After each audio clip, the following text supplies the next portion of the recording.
mathematics, the constant pi represents a special relationship. Explain this mathematical relationship. This is an older question, might be an unusual one to get.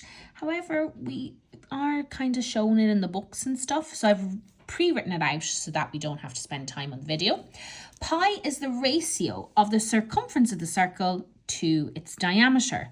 So in other words, the circumference, the whole way around the outside, divided by the diameter.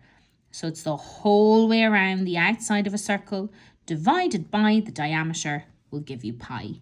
And the only thing you could do there is learn that off. Okay, a window is in the shape of a rectangle and a semicircle here up the top. The rectangular part of the window is 110 high with a radius of a semicircle of 38. So we know that from here to here is 38, or here to here is 38. They want you to calculate the area of the window. So you need to get the area of a semicircle up here. The area of a circle is in the booklet on page 8, and it is pi r squared. But because we need a semicircle, we're going to divide that by 2. So that's going to be pi. The radius is 38 squared, and into the calculator gives me 1444 pi. That would be for a full circle. We need a half of that. So I'm going to divide that by 2, giving me 722 pi. So the area of the circle up here is 722 pi. Now you need to get the area of this rectangular part. We know that you must know the area of a rectangle off by heart. It is length times width.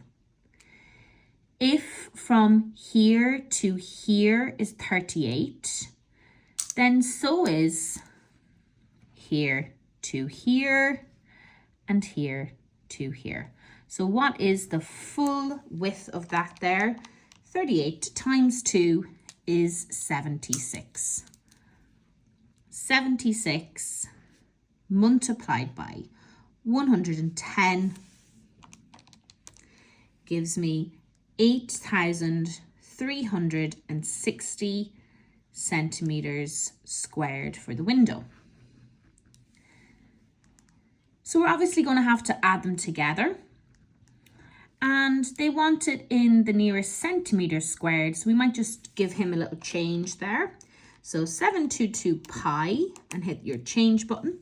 So this here will become 226822.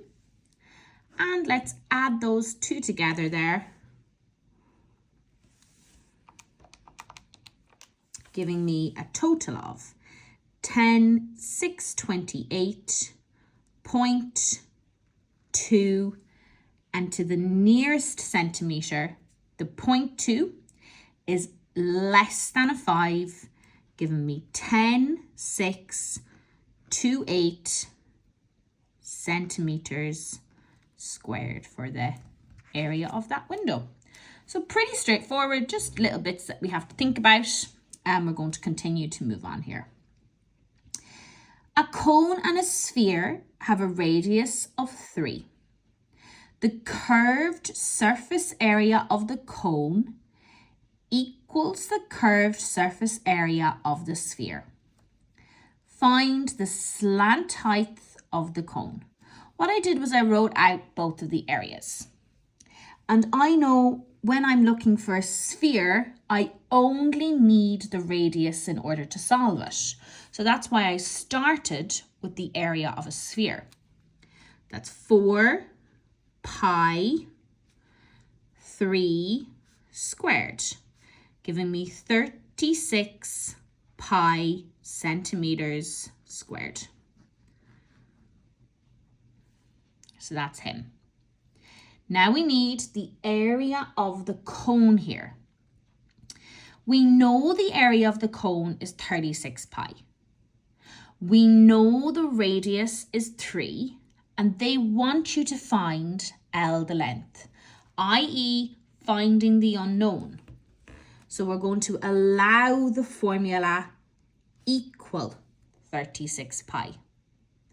So allow the formula equal 36 pi because both of these here are equal to each other. That's pi. My radius is 3 and I'm looking for L, the missing piece or the unknown. We just want this L here.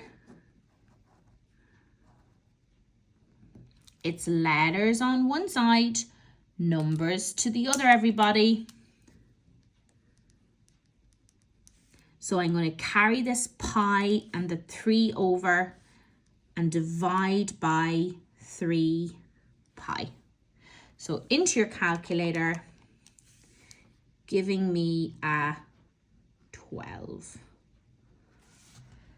So the length of that cone is 12.